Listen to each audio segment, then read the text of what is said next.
Əməliyyat başladı.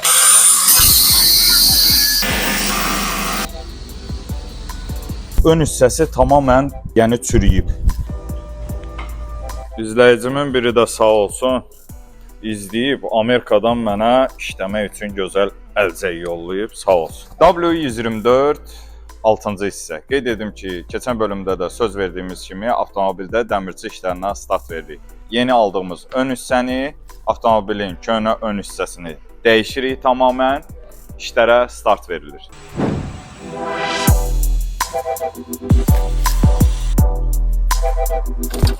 Artıq elektrik işləri, yəni kabel işləri, kəsim işlərinə başlamaq üçün kabellərin hamısını ayırdıq və sizdə sual yaranacaq. Bir çoxları da buna komment yazacaq ki, avtomobilin qabaq hissəsi doğradınız, kəsdiniz.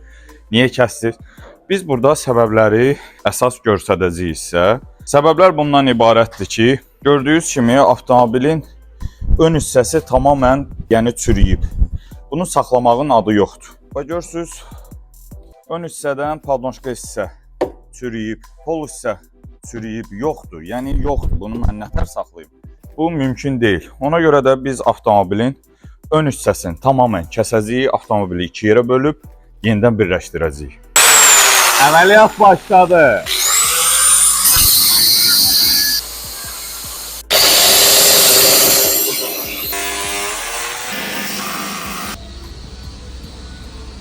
Keçən videomuzda söylədiyimiz kimi şəkidən aldığımız ön hissə avtomobilin üzərinə artıq yerləşdirilir. Qeyd edim ki, dəmirçilərimiz bu işləri tam ideal şəkildə görəcək. Biz indi avtomobilin tam təkər üzərində qalması üçün bu hissəni düzdür birləşdirəcəyik. Amma ki, predoksdə yenidən yığılmalıdır ki, yeni də detallar almalıyıq, onlar birləşməlidir. İndi gələn bölümdə biz tam predoks hissə ilə qabaq hissənin tikilməsi proseslərini də tam sizə göstərəcəyik.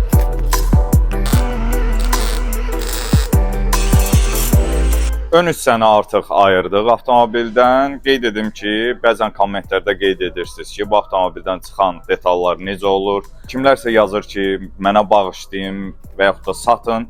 Biz hələ ki, hər hansı bir detalı nə satmaq, nə bağışlamaq fikrində deyilik. Çünki layihənin sonuna çatmalıyıq. Layihənin sonunda, məsəl üçün, burada lazım olan bəzi bir şeylər var ki, onları avtomobilin üzərinə yenidən yığacağıq. Ona görə layihənin sonunda biz satılacaq və yaxud da ki, bağışlanacaq detalları sonda bizə müraciət edib, biz də o müraciətləri əsaslandıracağıq.